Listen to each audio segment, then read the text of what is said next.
bonjour, très heureux de vous retrouver pour ce nouveau numéro de School TV Le Mag. Vous le savez, on est ensemble pendant une demi-heure, 30 minutes pour faire le point sur la scolarité de vos enfants, mais pas seulement. Aujourd'hui, c'est Extra School et vous allez avoir le droit à un épisode, à une émission extraordinaire. Ils fascinent tant par leur talent que par leur précocité aussi. Gros plan aujourd'hui dans le mag sur les prodiges de la musique. Mais qu'est-ce qu'on appelle un prodige? Mathilde Wessels sort sa loupe dans un instant. Ils s'appellent Mourad, Camille, Julie, ils éclaboussent la scène française et pas seulement la scène internationale de leur talent. Comment ont-ils été repérés?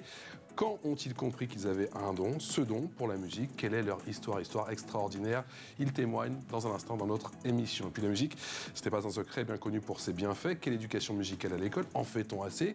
Comment faire justement évoluer les choses? Est-ce qu'il existe assez de tremplins pour mettre en lumière tous ces talents en France et ailleurs? On en parle aussi avec mes invités. Camille et Julie Berthollet sont sur le plateau. Bonjour mesdames. Bonjour. Merci d'être là. Avec plaisir. On vous veut depuis le début de l'année et on finit l'année avec vous.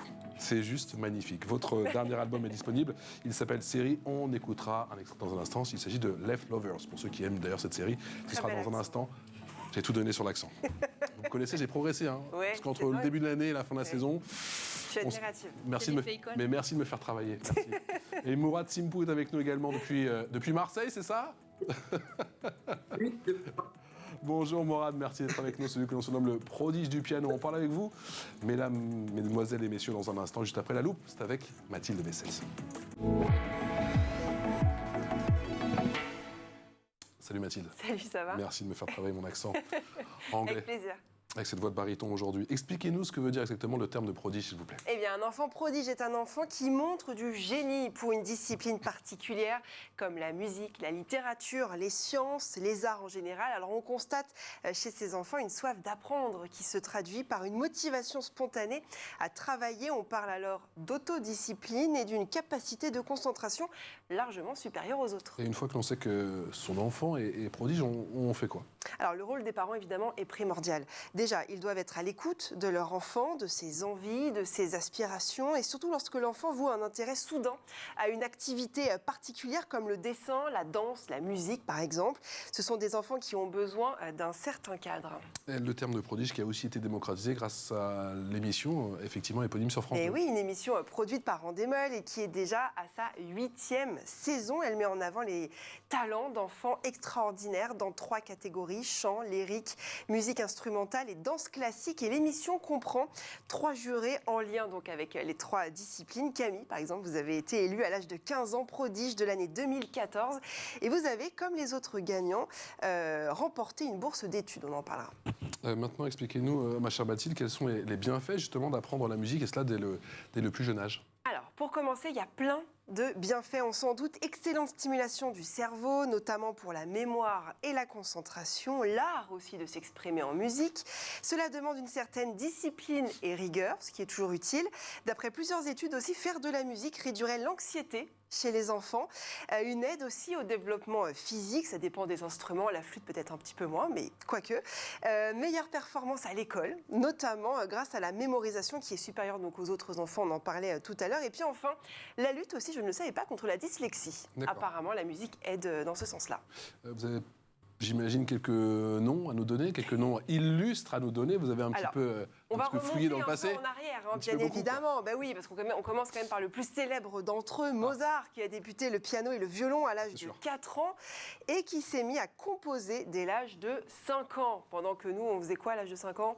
Rien, pas grand-chose. Je m'éclatais au bac à sable, je me souviens, j'ai des souvenirs très précis. Et ben voilà. Et bien Mozart nous faisait de la musique. Frédéric Chopin aussi, qui a écrit sa première composition à l'âge de 7 ans, polonaise, qui est toujours jouée et étudiée aujourd'hui. Vous connaissez Mesdemoiselles, j'imagine. Et puis Beethoven, qui apprend à jouer du piano et du violon dès l'âge de 5 ans. Bon, je les ai pris les 3 plus célèbres, mais enfin quand même. Attention tout de même, vous me dites au syndrome de l'enfant prodige, c'est ça?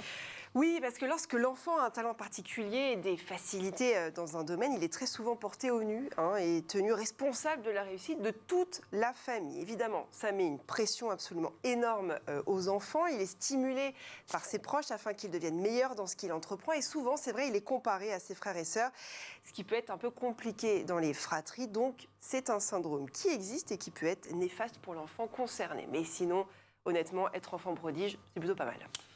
On va leur poser la question dans un instant. L'expression orale. Expression orale avec Mourad Simpou, qui est pianiste et qui est prodige du piano, effectivement. Camille et Julie Berthollet, violoniste et violoncelliste. On vous surnomme les sœurs prodiges. Ça vous plaît ou ça a le don à un moment parfois de vous agacer? Non, c'est pas agaçant, c'est simplement pas un terme qu'on utiliserait pour nous-mêmes parce que ça fait vraiment bizarre. Après, on est super proches, donc pour nous, on est plutôt sœurs jumelles avant tout. Il y avait le terme de surdoué aussi par le passé qui vous a collé à la peau. C'est un peu la même chose du coup? Alors ça nous a aidés, on a été diagnostiqués toutes les deux et ça nous a permis d'avoir une scolarité adaptée à nos besoins. Et Donc vous n'en avez pouvoir pas de la su faire, musique. parce que souvent on dit que c'est une étiquette, que c'est un peu lourd à porter, qu'on n'a pas forcément envie d'en parler, parce qu'on n'a pas envie d'être au banc de la classe, mais vous, ça a été plutôt un On a eu moteur? la chance d'être deux. Après, Ah. Julie a sauté beaucoup de classes rapidement. C'est pour ça Ouais. qu'elle a commencé à demander les cours par correspondance. J'ai Vous fait n'êtes pas pareil. jumelles, on le rappelle, hein. Vous avez Mais 2 ans c'est d'écart. ça. Ouais. Mais le fait d'être deux, autant pour l'école que pour la musique, je pense que ça a énormément aidé. Et puis, c'était une chance et une force. Mourad, vous et la musique, on peut dire que vous êtes rencontrés totalement par hasard ou pas? Oui, c'est ça, c'est complètement par hasard parce que moi, la musique, pour moi, elle a vraiment débuté bien avant le piano, parce que j'avais commencé par du chant. Donc oui, ça a été une rencontre par hasard. Qu'est-ce que cela fait quand on se rend compte qu'on a un don alors contrairement aux filles justement en plateau, parce que vous c'était à l'âge de 2-3 ans, mais à l'âge de 15-16 ans qu'on se rend compte qu'on a un don. Comment on gère ça? Eh ben, en premier lieu, déjà, c'est difficile parce que moi, je ne m'attendais pas à ça. Surtout jeune qui vient d'un quartier défavorisé de Marseille. Ouais. Donc, moi, je l'ai pris en bien parce que c'était un nouvel instrument, une nouvelle passion que je découvre en moi. Donc, je l'ai bien pris. Est-ce que vous pouvez nous expliquer ce jour où cette personne vous a filmé? Je crois que c'était à l'hôpital, hein, dans le hall de la Timone, bien sûr, ce centre hospitalier à Marseille. Cette vidéo qui a fait le buzz dans le monde entier. Que s'est-il passé? Ben, ça s'est passé à l'hôpital de la Timone à Marseille. J'ai été là-bas pour des problèmes de santé. Et du coup, j'avais vu ce piano. Moi, je ne connaissais pas le piano parce que j'avais pas les connaissances pour savoir que c'était un piano. Du coup, je suis rentré chez moi, j'ai tapé sur Internet meuble en bois et j'y suis revenu. Et la veille, j'avais regardé une vidéo de piano. C'était la Fantaisie impromptue de Chopin au piano, qui est quand même un morceau où il faut de l'agilité dans les mains. Un peu. Et beaucoup, ouais. Et je suis revenu à la Timone et j'ai posé mes mains et je sais pas, je l'ai réécouté une fois et j'ai joué c'était de 8h jusqu'à 22h et après, à un moment donné, c'est rentré. Là, il y a un personne qui est venu, qui s'assoit à côté, qui me dit, je peux te filmer, tu peux me faire une symphonie? Là, je lui dis, non, mais c'est pas une symphonie. Et il me répond, bah, je sais pas, fais un truc que tu sais faire, quoi. Et il filme et de là, la vidéo... Elle est partie, c'est là où il y avait un engouement Un petit peu buzzé, quoi. Un tout petit peu buzzé. Puis, après, voilà, ça a pris l'ampleur que ça a pris, mais ça m'a ouvert beaucoup de portes. Ça m'a ouvert beaucoup de portes par la suite. Julie et Camille, justement, son histoire, elle vous parle. Alors vous, c'était toute petite, hein, à l'âge de 2 et 3 ans. C'était le violon pour l'une, c'était le violoncelle à 3 ans pour l'autre. Expliquez-nous, justement, parce que, bon, à 2 et 3 ans, bon, encore une fois, vous ne jouiez pas comme vous jouez maintenant, mais il y avait déjà cette attirance irrésistible, si je peux dire, pour la musique et pour l'instrument. Ça a démarré avec Julie qui a réclamé son violon à 2 ans. Je pense qu'elle l'expliquera mieux que moi. Alors, Moi, Julie, les 2 ans, ce coup de cœur, effectivement. J'ai vu un orchestre, on était allé à un concert et puis comme j'étais toute petite, j'étais assise par terre sur la pierre au premier rang et j'avais les violons qui étaient juste devant moi et j'ai vu les violonistes jouer, je crois, les 4 saisons de Vivaldi et je me suis dit, mais c'est ça que je veux faire plus tard, je veux être à cette place-là. Vos parents vous emmènent à un concert et à l'âge de 2 ans, déjà, on est comme ça, obnubilé, attiré irrémédiablement par cet instrument, quoi. Ouais, c'était une évidence, ça m'a fait vibrer et puis je me suis dit, ouais, c'est là que ma place doit être C'est ce que j'ai envie de faire le plus au monde. Donc j'ai réclamé en violon.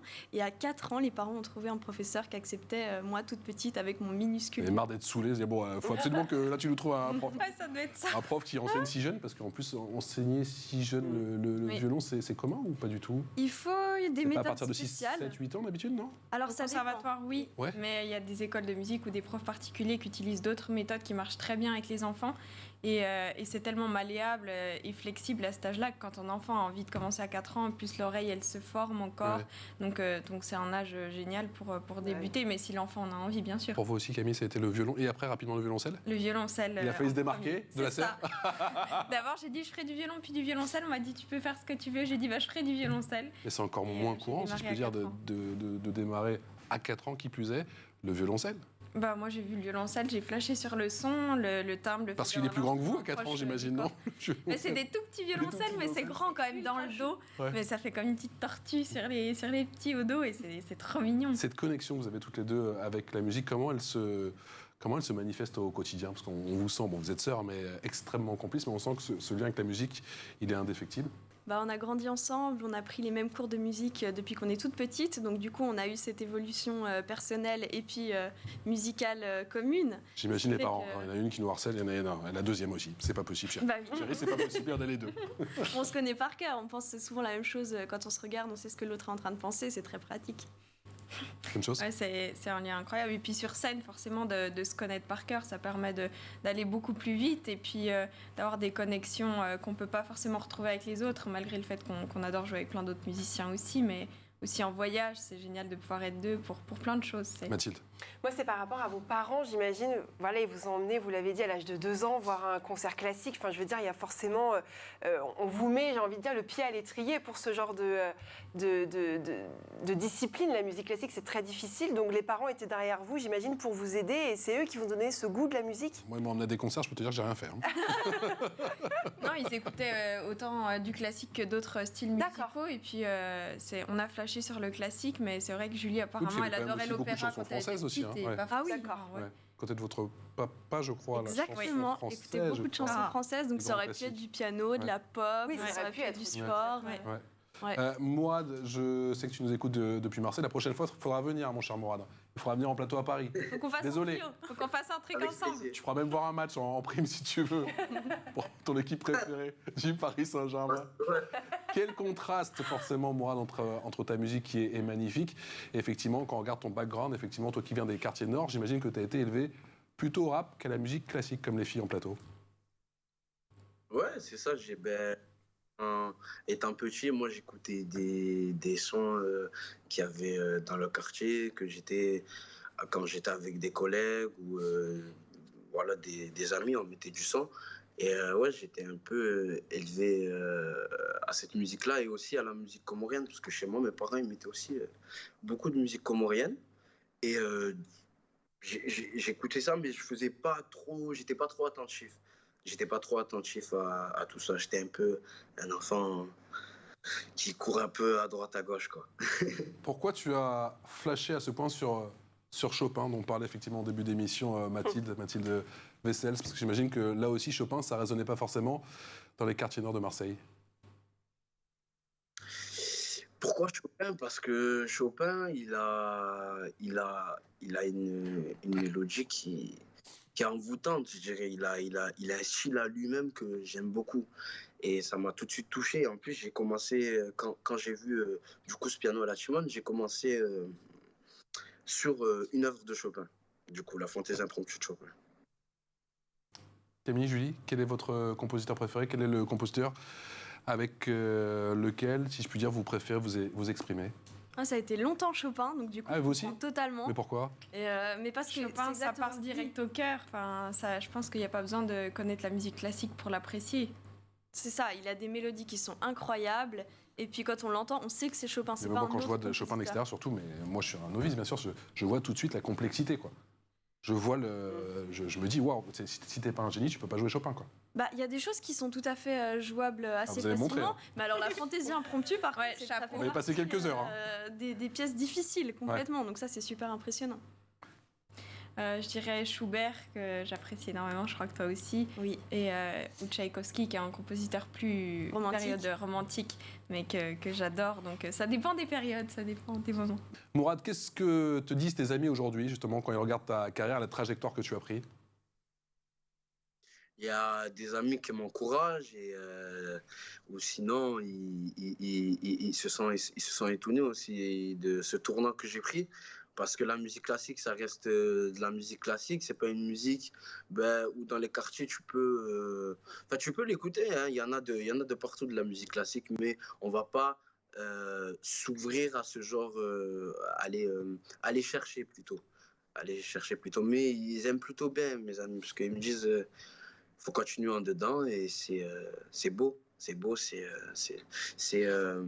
comment dire ça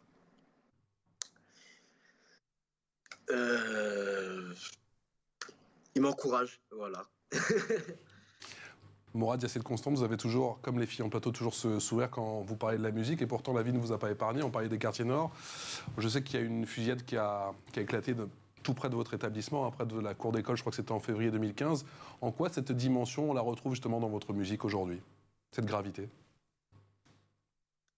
Je peux l'exprimer en piano ou dans toutes sortes de musicalité en fait.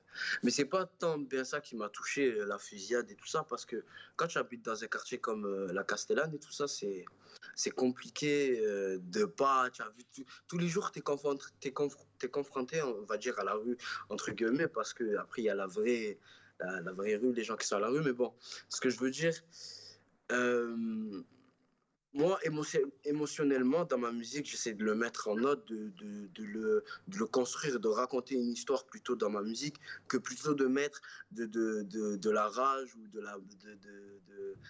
En fait, c'est en fonction de mes émotions et j'essaie de construire un truc via ça et en fait, ça crée une histoire. Camille, Julie, avec quelle méthode vous y prenez, justement, quand vous dites que vous allez composer? Vous brainstormez toutes les deux, vous vous projetez tout de suite sur scène, vous dites tiens, cet album, je veux l'écrire, je veux le composer, parce que j'imagine tout de suite comment ça va donner sur scène avec ma sœur. On fait plutôt séparément. Julie, elle compose ou elle écrit. Moi, je fais les arrangements après. Tiens donc, on se sépare. Ouais. Je croyais que vous étiez inséparables. Quand même. On est fusionnels, mais on a chacune nos points forts qui sont différents. Ouais. Donc souvent, quand il y a une compo qui me vient, une mélodie ou un texte, je commence là-dessus, j'écris, je montre à Camille, et après, on va faire les arrangements ensemble, on va avancer ensemble dessus, elle va écrire les partitions. Donc on a chacune un petit peu nos rôles qui sont définis. Oui, puis on aime mieux arriver avec quelque chose, une idée, puis après de demander l'avis à l'autre, objectif, mais qui soit extérieur, et c'est toujours important. Et qui a le dernier mot? Dites-nous. Oh, ça dépend. Ouh là là. Oula. Sur les caractères, là. Un peu les deux, c'est vrai? Oui. Ouais. Ah bah oui, on a un gros caractère toutes les deux. Donc, mais par contre, on est suisses toutes les deux aussi, ce qui permet d'arriver à des compromis. Oui, Oui. Voilà. Ouais, enfin, oui. Enfin, voilà. Presque. Vite fait, j'imagine comment ça se passe les tournées justement. Est-ce que c'est la partie que vous préférez ou est-ce que c'est justement la partie composition quand vous êtes justement séparés et que chacun fait des propositions? C'est d'avoir les deux. Si on fait beaucoup de compos, la scène nous manque. Si on fait beaucoup de scènes, on a envie de retourner un petit peu plus intériorisé et puis on a des idées qui nous viennent en voyageant aussi. Ouais. Donc c'est un peu les deux. Le studio c'est génial aussi, mais c'est un travail différent parce qu'on se concentre uniquement sur le son et pour que ça soit le plus parfait possible. Mais là, on est surtout sur scène et ça c'est génial. Ouais. La scène, c'est physique, mais on arrive, je sais qu'à chaque fois on dit qu'on est dans sa bulle, vous allez me dire si c'est le cas ou pas, mais on arrive justement à se connecter avec l'auditoire, le public. Ouais, bien sûr. Ouais. C'est quelque chose de super fort. C'est systématique ou ça dépend des salles, des salles plus dures que d'autres ou... Ouais, et puis on leur parle, du coup ils réagissent différemment, donc nous aussi, mais on sent qu'ils nous donnent de l'énergie et puis on essaye de leur en renvoyer. Mathilde. Et puis j'imagine que c'est l'émission Prodige qui a aussi lancé votre carrière. Quelles ont été les retombées? On faisait déjà beaucoup de concerts et plus à l'international, mais on tournait beaucoup. Et, déjà avant l'émission? Oui. Et puis, il y a eu un super concert à 11 ans, je crois, il me semble. Le premier, ouais. Le premier. Ça a commencé comme ça. Et puis avant ça, on faisait des plus petits concerts. Et c'est vrai qu'on bougeait plus en Asie, en Russie, tout ça à cette époque-là. Et puis après, ça a plus se recentrer sur la France pendant un moment et ça a ouvert des portes moins classiques. C'est ça, on était plus dans un parcours classique avant. Bien sûr. Et donc, ça nous a permis de faire des collaborations avec d'autres univers et ça on adore. Et puis... Et des C'était cool, albums c'est d'autres important. univers, vous le disiez justement, votre dernier album Series. Comme vous voulez. Series. Vous voulez aller. Écoutez, l'américaine. Mathilde sur ce plateau m'entraîne à l'américaine. Series en anglais, effectivement. On va écouter un extrait de Leftovers. C'est parti.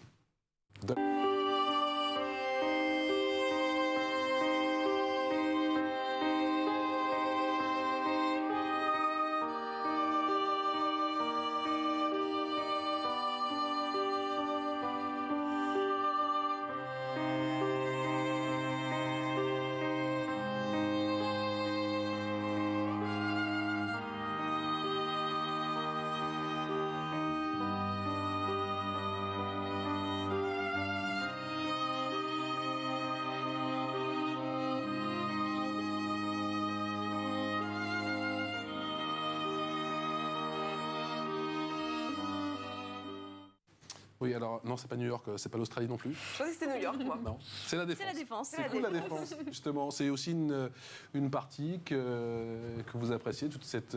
parce qu'il y a la partie musique, il y a aussi la partie mise en image, vidéo, c'est une autre dimension, ça aussi que... L'esthétique, c'est quelque chose qui est aussi très important pour nous parce que ça fait partie intégrante de l'art. Et donc pour nous, c'est très important d'apporter sur scène quelque chose de beau, C'est esthétique. ce qu'on retrouve aussi en concert. Bien sûr, on travaille énormément sur les lumières, sur le décor qui est derrière nous, sur les déplacements qu'on va faire. On a envie que le spectacle soit un show complet, que ce soit pour les yeux et pour les oreilles, parce que c'est ça qui nous a marqué quand on a vu des concerts et c'est ça qui fait qu'on va avoir des souvenirs indélébiles dans la tête. Mourad, toi, tu as déjà composé 2 albums. À quand le 3e? Bientôt, ça arrive. Je suis en préparation là. Je suis en train d'ailleurs d'être sur des morceaux qui, je pense, vont être plus incroyables que mes 2 derniers albums. Les filles nous ont parlé en plateau de leur processus de création. Toi, ça se passe comment? Tu travailles tout seul dans ton coin? Tu aimes bien être au calme ou au contraire, tu as besoin d'animation, si je peux dire? Ben, je travaille beaucoup avec mon manager parce que moi je travaille, je fais toujours plein de propositions, je fais plein de pianos à droite, à gauche et après on les place un peu de partout. Après je réécoute tout et j'essaie de les nommer les morceaux et après on en fait comme un petit chemin qui se crée avec plusieurs parties.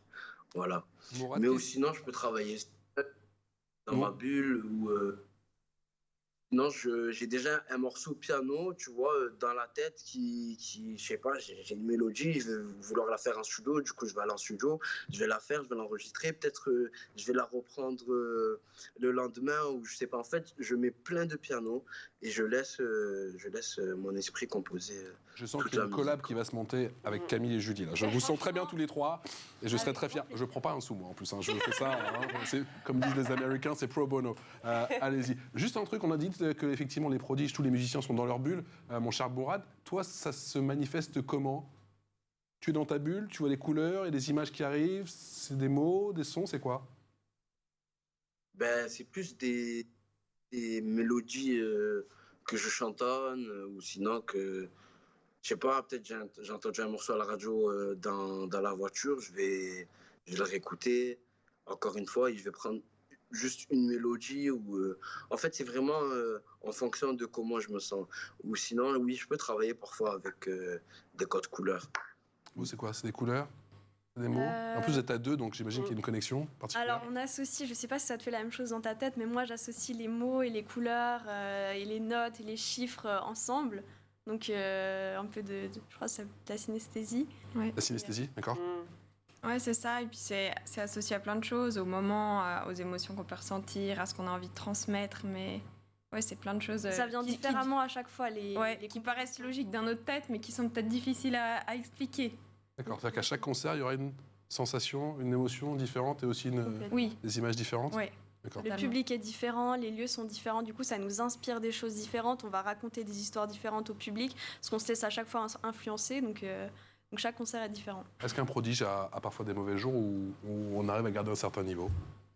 Tout le monde a des mauvais Ouais, je jours pense. et on a aussi plein de bons jours parce qu'on a une grande chance, c'est qu'on vit notre passion et ça je pense que c'est quelque chose qui n'a pas de prix parce que depuis qu'on est toute petite, on peut jouer tous les jours de notre instrument et c'est la chose qu'on aime le plus au monde, donc c'est ultra gratifiant. Mais je vais reformuler ma question. Est-ce que parfois on a le sentiment d'être vraiment ce qu'on appelle des fois dans la zone, savoir que effectivement rien ne peut nous arriver, qu'on peut improviser et que ça va toujours sonner juste?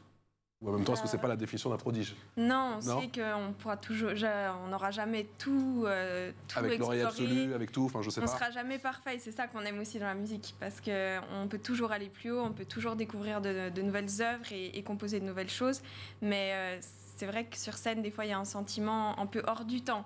Pas où on se dit qu'on fait quelque chose de mieux, mais en tout cas où on se sent ailleurs et après on a de l'adrénaline, on n'a plus envie de sortir de scène. Donc c'est plutôt une sensation qu'on retrouve nulle part ailleurs. Mathilde. Est-ce que vous auriez envie de jouer, en tout cas de composer peut-être avec des artistes contemporains qui ne sont pas du tout dans le classique, je ne sais pas, des chanteurs et chanteuses aujourd'hui que l'on voit sur la scène française? Ouais, oui, bien on sûr. le fait et on aime beaucoup collaborer avec d'autres styles parce que ça fait des ponts entre les univers qui ne seraient pas forcément Oui, bien sûr, c'est pour ça. faits en dehors, mais au final, ça s'y prête super bien. Les instruments sur des chansons totalement pop. Comme la collaboration qu'on a fait avec Grand Corps Malade Ouais, récemment super. sur son dernier album qu'on a adoré faire.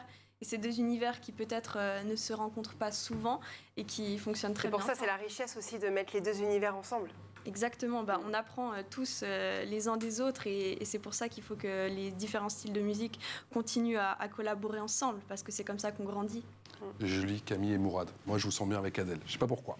On va essayer de trouver le numéro. Je vous sens bien avec Adèle. L'info en plus, tout de suite avec Mathilde. On parle d'un autre prodige du piano. Oui, vous avez sûrement là sur votre application, vous savez, l'application piano. On a tous joué un peu avec pendant le confinement notamment. J'ai rapidement arrêté. On a cassé des oreilles. On m'a fait comprendre qu'il fallait que je l'enlève. C'est ça, moi c'est la même chose, c'est une catastrophe. Eh bien, je peux vous assurer que ce n'est pas pour autant que tout le monde est nul. Voilà, je vais vous laisser écouter ce jeune garçon, puis on en parle après.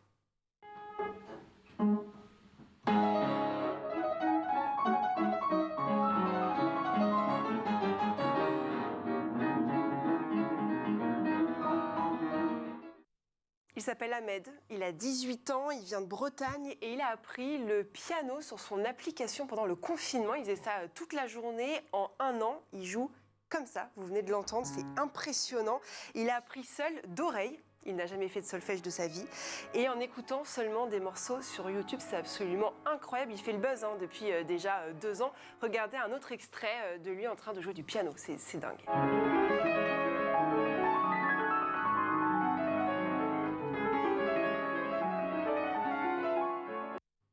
Il a commencé les cours quelques mois plus tard pour se perfectionner, bah oui, bien sûr. Il s'est produit dans une maison de retraite et depuis, voilà, il cartonne. Je ne sais pas s'il va en faire son métier, mais en tout cas, je ne sais pas ce que vous en pensez, les filles, mais il est absolument dingue. Ah, il a tout ce qu'il faut pour y aller. Il a jamais pris une de oreille cours. de fou. C'est ça qu'on voit, s'il a réussi à apprendre des morceaux et Chopin aussi facilement, il ira Ouais. très très loin et puis il a la passion, donc c'est tout ce que je lui souhaite. Et puis on voit qu'il a une belle musicalité déjà, Ouais. et ça c'est important. Mourad, j'imagine que ces vidéos, toi aussi, elles te rappellent des bons nombres de souvenirs parce que toi aussi, tu as regardé bon nombre de vidéos sur YouTube pendant ces nombreuses semaines où tu étais notamment à l'hôpital. Ah oui, oui, ça me rappelle plein de choses quand j'étais sur la vidéo et j'étais là pendant des heures et je la regardais pour après arriver à jouer cette fantaisie parce que j'étais vraiment captivé par la vidéo. Ben, je pense que c'est la passion. Ils ont tout dit, les deux sœurs, c'est la passion qui fait que tu es déter à aller encore plus de l'avant et faire de grandes choses. Ouais, la passion, mais il y a aussi le talent. Parce que je peux t'assurer Oui. que moi, j'ai regardé plusieurs fois ces vidéos. C'est On est passionnés, mais voilà. ça se Clairement, passe. c'est pas le même niveau. Camille et Julie, vous avez étudié toute jeune en Suisse, c'est ça? Quelle est la place de l'école en Suisse? De la musique. Quelle est la place de l'école? Je vais la refaire. Quelle est la place de la musique en Suisse? La place de la musique en Suisse, on l'a vu très tôt parce qu'on a pu aller voir des concerts. Il y avait des offres pour 20 € par an et puis on pouvait aller voir plein de concerts, donc ça c'était génial. Et Après, à on a l'école fait aussi, il y a... À l'école, on a fait les cours par correspondance en D'accord. France. Donc, on avait les cours de musique à distance, mais on envoyait souvent des petits audios de nos titres au violon ou au violoncelle sur des cassettes à l'époque. Ah, la à nos profs. cassette. Du coup, c'était drôle. Mais après, on a surtout beaucoup voyagé dans plusieurs pays pour les cours de musique, dans des écoles de musique directement. Oui, on a voyagé en Autriche, aux États-Unis, en Chine, en Allemagne. Et à côté, on faisait les cours par correspondance. Mais comme on était deux, ça allait. On ne se sentait pas seul. Mourad, tu as le sentiment aujourd'hui qu'il y a une place suffisante qui est accordée à la musique à l'école? que ce soit à Marseille ou ailleurs? À l'école, oui, la place elle est suffisante, mais je pense qu'il devrait aussi encore plus l'élargir. Encore plus. Je me rappelle, je me rappelle, j'avais mon prof de collège, d'ailleurs, big up à lui, monsieur Sabatis, si je me rappelle bien. Il laissait les élèves aller derrière le piano et jouer à la fin des cours. Il faisait tester et découvrir plus d'instruments, mais je pense que oui, la place, elle doit être encore plus ouverte pour, avoir plus, découvrir des talents, découvrir plein de trucs, même si on peut s'épanouir à travers ces instruments. Mais je pense que oui, la place est là, mais il faudrait un peu plus l'élargir, quoi. Merci en tout cas à tous les trois pour tous ces témoignages et ces ondes positives, ces ondes musicales positives. Mourad Simpou qui est prodige du piano. On attend avec impatience ton 3e album. Hein. On va falloir travailler tout l'été. Effectivement, on attend que tu viennes nous le présenter ici à Paris. Et un grand merci à Camille et Julie Berthollet, violoniste et violoncelliste. Je rappelle votre dernier album, Mesdemoiselles, ça s'appelle Series. Et oui, toujours l'accent qui est au rendez-vous. Merci ma chère Mathilde. Magnifique. On se retrouve très vite. Et revenez nous voir bien évidemment, on continuera à parler de musique et de votre talent, mesdames et messieurs, du côté de Marseille. À très vite.